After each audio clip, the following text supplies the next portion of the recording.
नमस्कार। मैं रीना तिवारी स्वागत करती हूँ अपने आज के इस क्लास में। और हमारे आज के इस क्लास में हम लोग क्लास 12 का फ्लेमिंगो सेक्शन से chapter number first the last lesson, जो कि अल्फोंस डॉडेट के द्वारा लिखा गया है। एक बहुत ही मार्मिक कहानी है ये, एक बच्चे की जिसका नाम फ्रेंच रहता है। तो चलिए शुरू करते हैं देर न करते हुए आज के क्लास को।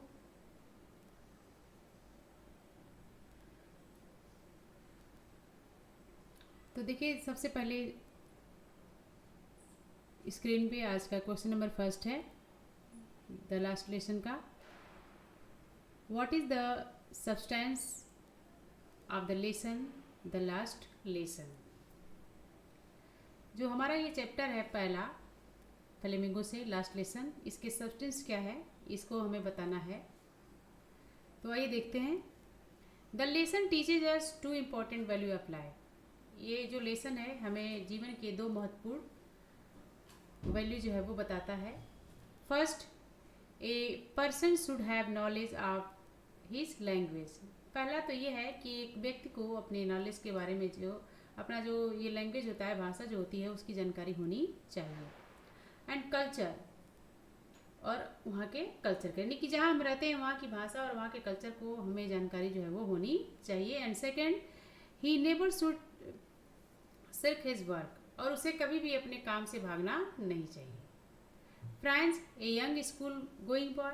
फ्रांस जो कि एक यंग स्कूल गोइंग बॉय रहता है, छोटा बच्चा रहता है। But he hate his school and teachers, लेकिन उसको जो है अपने स्कूल और टीचर से बहुत नफरत होती है, यानी कि उसे स्कूल जाना पसंद नहीं था और टीचर जो पढ़ाते थे वो पढ़ना पसंद नहीं था। He does not have even knowledge of his most tough French. यहाँ तक कि उसे बिल्कुल जानकारी ही नहीं थी कि उसकी जो मदर टंग रहता है फ्रेंच, उसे उसके बारे में कोई जानकारी नहीं रहती है। His teacher M Hamel would often scold and punished him for not doing his homework. उसके जो टीचर थे एम हेमल, वो अक्सर उसे डांटते थे, दंड देते थे। क्यों? क्योंकि वो अपना होमवर्क करके नहीं आता था। बट ऑल इन वेन, बल्कि जो कुछ भी वो सिखाते थे सब उसके लिए व्यर्थ था, यानी कि वो अपनी भाषा को समझना जानना चाहता ही नहीं था। And when the Persian invade their country and when the teaching and studying the French languages. लेकिन जब पर्शिया ने जो है उनकी कंट्री पर जो है वो कब्जा किया और वहाँ पर जो है फ्रेंच लैंग्वेज पढ़ाने से जब मना कर दिया गया, French come know the value of his language, तब जाके फ्रेंच को वो अपने भाषा की वैल्यू जो है वो पता चलती है।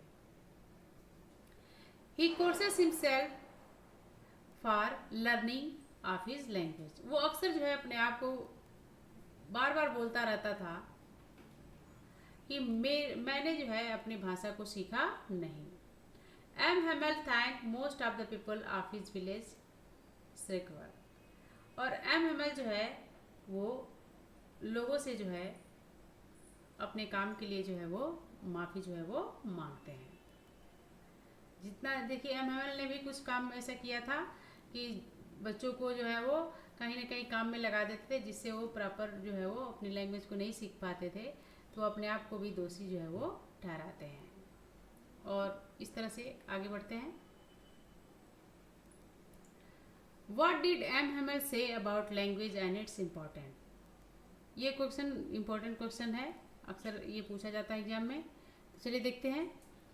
इन the lesson the last lesson, जो हमारा ये लेसन है the last lesson, M Hamel told that French was the most beautiful language in the world. कि फ्रेंच जो लैंग्वेज है वो दुनिया की सबसे खूबसूरत भाषा है। And it was clearest and the most logical language, और ये बहुत ही स्पष्ट और बहुत ही तार्किक भाषा है। According to M.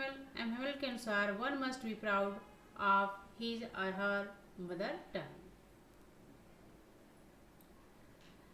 M Hamel के हिसाब से चाहे वो कोई भी हो, उससे अपनी मातृभाषा पर गर्व होना चाहिए। वी मस्ट गार्ड इट, हमें इसकी रक्षा करनी चाहिए। एंड नेवर फॉरगेट इट, और कभी इसे भूलना नहीं चाहिए। Because whenever people are enslaved as long as the hold on their language, it like have the key of their person. तो इस तरह से यहाँ पर बताया गया है कि ये जो हमारी भाषा है वो हमें हमेशा जो है सहायक होती है। अगर किसी भी मुसीबत में हम हो, कहीं कोई दिक्कत हो, तो हमारी भाषा जो है वो हमारे लिए सहायक होती है। Effective communication proficiency and the mother tongue enhance effective communication with families, community and local context। अगर हमारी जो कम्युनिकेशन स्किल है वो अगर बेहतर है तो हम परिवार में, समुदाय में और कहीं भी जो है अच्छे से प्रभावशाली बन सकते हैं। And we should respect our mother tongue. हमें जो है अपनी मातृभाषा का जो है वो सम्मान जो है वो करना चाहिए। आगे देखते हैं। What was the bulletin board. Bulletin board क्या है? अगला क्वेश्चन है, शॉर्ट क्वेश्चन है, what was the bulletin board. The bulletin board at the town hall was put up 2 year ago. Town hall में 2 वर्ष पहले एक बुलेटिन बोर्ड लगाया गया था। For all kind of information and news from Berlin. वहाँ Berlin से हर तरह की खबरें जो है वो आती थी। The bulletin board display the news that an order had come from Berlin to teach only German in the school of Alsace and Lorraine. Bulletin board पर यह दिखाया गया था कि ऑर्डर आया है बर्लिन से कि अब जर्मन भाषा सिखाई जाएगी स्कूलों में, एल्सास और लॉरेन के फ्रेंच भाषा नहीं सिखाई जाएगी। The teaching of the French language had to be discontinue. वहाँ पर जो फ्रेंच भाषा अभी तक सिखाई जा रही थी, अब वहाँ पर वो रोक दी गई है, ऐसा आदेश आया है। Why did villager came to the school that day. जिस दिन लास्ट लेसन था उस दिन गाँव के लोग क्यों आए थे, ये क्वेश्चन बना है, आइए देखते हैं। The old man of the village came to school that day thank M Hamel for his 40 years of faithful service.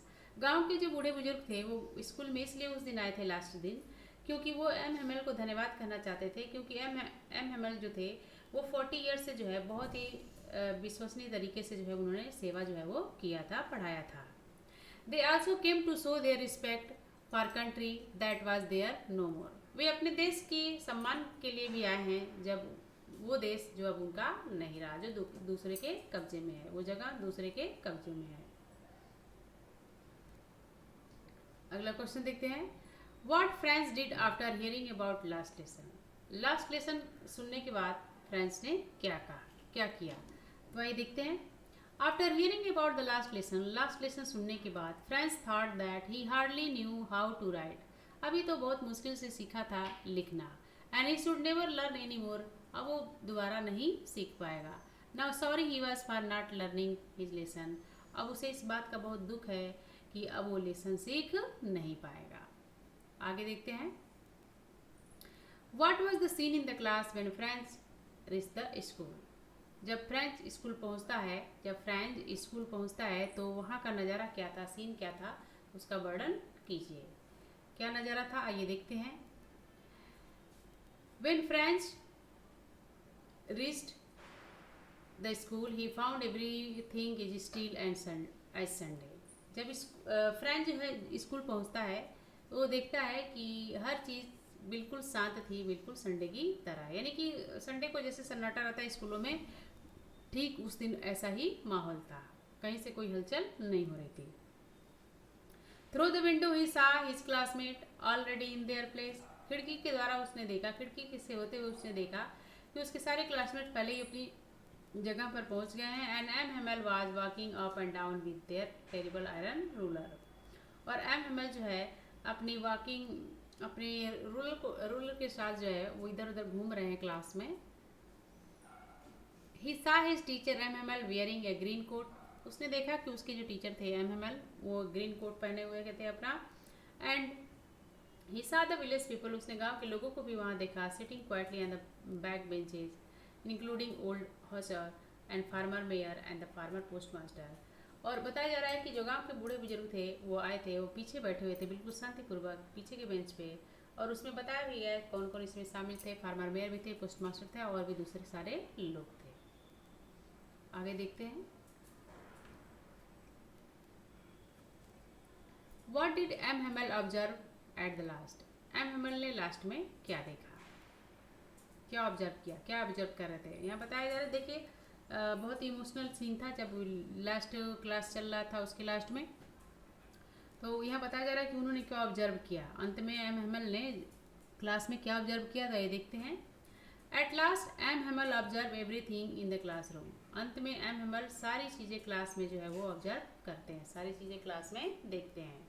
He observe desk benches, उन्होंने बहुत ही ध्यान से डेस्क और बेंच को देखा।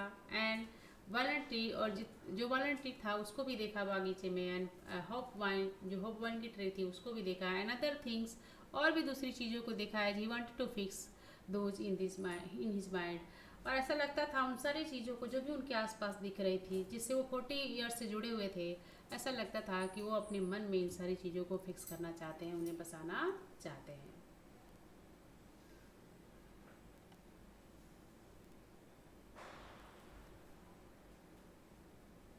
आज का क्लास इतना ही। अगले क्लास में फिर से मिलते हैं, तब तक के लिए धन्यवाद।